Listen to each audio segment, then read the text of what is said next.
क्या सच में पूरी दुनिया हमारी बुराई करती है या सिर्फ मुट्ठी भर आवाजें हमें परेशान कर देती हैं? यह प्रेरणादायक हिंदी कहानी एक किसान की है जो कुछ लोगों की आलोचना सुनकर मानसिक रूप से परेशान हो जाता है। उसे लगने लगता है कि हर कोई उसके खिलाफ है, लेकिन एक संत उसे ऐसा उदाहरण देकर समझाते हैं जो उसकी सोच बदल देता है। बहुत समय पहले की बात है। किसी गांव में मोहन नाम का एक किसान रहता था। वह बड़ा मेहनती और ईमानदार था। अपने अच्छे व्यवहार के कारण दूर दूर तक लोग उसे जानते थे और उसकी प्रशंसा करते थे। पर एक दिन जब देर शाम वह खेतों से काम कर लौट रहा था, तभी रास्ते में उसने कुछ लोगों को बातें करते सुना। वे उसी के बारे में बात कर रहे थे। मोहन अपनी प्रशंसा सुनने के लिए उन्हें बिना बताए धीरे धीरे उनके पीछे चलने लगा। पर उसने उनकी बात सुनी तो पाया कि वे उसकी बुराई कर रहे थे। कोई कह रहा था कि मोहन घमंडी है, तो कोई कह रहा था कि सब जानते हैं वो अच्छा होने का दिखावा करता है। मोहन ने इससे पहले सिर्फ अपनी प्रशंसा सुनी थी, पर इस घटना का उसके दिमाग पर बहुत बुरा असर पड़ा और अब वह जब भी कुछ लोगों को बातें करते देखता तो उसे लगता वे उसकी बुराई कर रहे हैं। यहाँ तक कि अगर कोई उसकी तारीफ करता तो भी उसे लगता कि उसका मजाक उड़ाया जा रहा है। धीरे धीरे सभी ये महसूस करने लगे कि मोहन बदल गया है और उसकी पत्नी भी अपने पति के व्यवहार में आए बदलाव से दुखी रहने लगी। और एक दिन उसने पूछा, आजकल आप इतने परेशान क्यों रहते हैं? कृपया मुझे इसका कारण बताइए। मोहन ने उदास होते हुए उस दिन की बात बता दी। पत्नी को भी समझ नहीं आया कि क्या किया जाए, पर तभी उसे ध्यान आया कि पास के ही एक गांव में एक सिद्ध महात्मा आए हुए हैं। और वो बोली, स्वामी, मुझे पता चला है कि पड़ोस के गांव में एक पहुंचे हुए संत आए हैं। चलिए हम उनसे कोई समाधान पूछते हैं। अगले दिन वे महात्मा जी के शिविर में पहुंचे। मोहन ने सारी घटना बताई और बोला, महाराज, उस दिन के बाद से सभी मेरी बुराई और झूठी प्रशंसा करते हैं। कृपया मुझे बताइए कि मैं वापस अपनी साख कैसे बना सकता हूँ। महात्मा मोहन की समस्या समझ चुके थे। पुत्र, तुम अपनी पत्नी को घर छोड़ आओ और आज रात मेरे शिविर में ठहरो। महात्मा कुछ सोचते हुए बोले। मोहन ने ऐसा ही किया, पर जब रात में सोने का समय हुआ तो अचानक ही मेढकों के टर टर की आवाज आने लगी। मोहन बोला, ये क्या महाराज, यहाँ इतना कोलाहल क्यों है? पुत्र, पीछे एक तालाब है। रात के वक्त उसमें मौजूद मेढक अपना राग अलापने लगते हैं, पर ऐसे में तो कोई यहाँ सो नहीं सकता। मोहन ने चिंता जताई। हाँ बेटा, पर तुम ही बताओ हम क्या कर सकते हैं। हो सके तो तुम हमारी मदद करो। महात्मा जी बोले।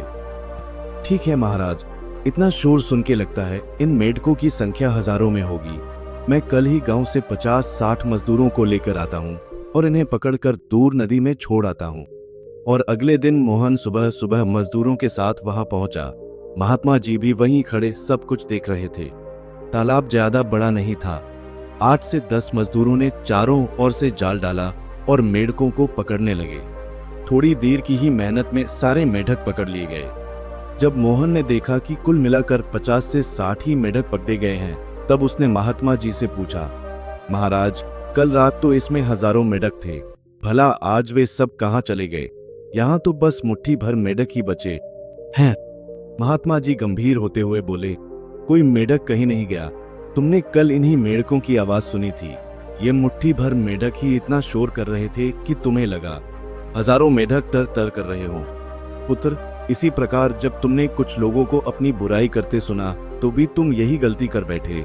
तुम्हें लगा कि हर कोई तुम्हारी बुराई करता है, पर सच्चाई ये है कि बुराई करने वाले लोग मुट्ठी भर मेढक के समान ही थे। इसलिए अगली बार किसी को अपनी बुराई करते सुनना तो इतना याद रखना कि हो सकता है ये कुछ ही लोग हों जो ऐसा कर रहे हों। और इस बात को भी समझना कि भले तुम कितने ही अच्छे क्यों न हो, ऐसे कुछ लोग होंगे ही होंगे जो तुम्हारी बुराई करेंगे। अब मोहन को अपनी गलती का एहसास हो चुका था।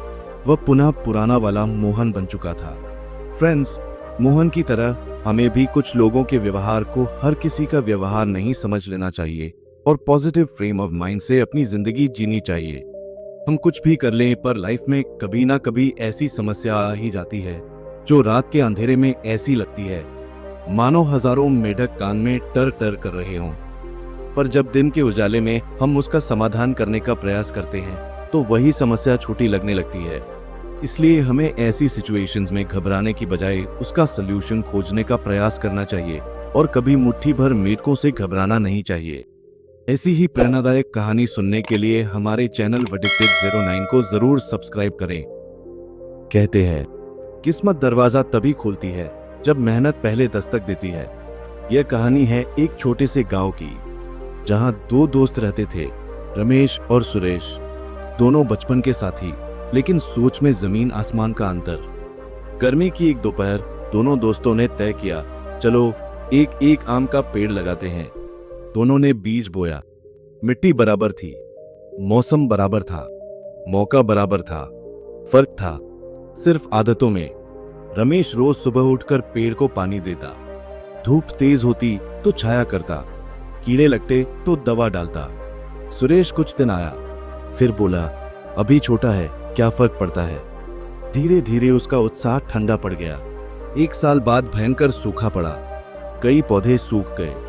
रमेश रोज कुएं से पानी भरकर लाता, थक जाता पर रुकता नहीं। लोग बोले, इतनी मेहनत किस लिए। रमेश बोला, आज नहीं तो कल फल मिलेगा। सुरेश ने अपना पौधा भगवान भरोसे छोड़ दिया। 3 साल बीत गए। रमेश का पेड़ अब मजबूत हो चुका था, हरी हरी पत्तियां, मोटा तना। सुरेश का पेड़ सूख चुका था। सुरेश बोला, तेरी किस्मत अच्छी है। रमेश मुस्कुराया, किस्मत नहीं, रोज का पसीना है। 5वें साल रमेश के पेड़ पर पहली बार आम आए। पूरे गांव में चर्चा होने लगी। लोग दूर दूर से आम खरीदने आए। रमेश ने कमाई से अपने खेत सुधारे, घर की मरम्मत करवाई और बच्चों की पढ़ाई शुरू की। साल दर साल पेड़ बड़ा होता गया, हर साल सैकड़ों फल देता। रमेश ने और पेड़ लगाए। धीरे धीरे उसका छोटा खेत एक बाग में बदल गया। लोग उसे मेहनती रमेश कहने लगे। एक दिन सुरेश चुपचाप आया, पेड़ के नीचे बैठ गया। आंखों में नमी थी। काश मैंने भी मेहनत की होती।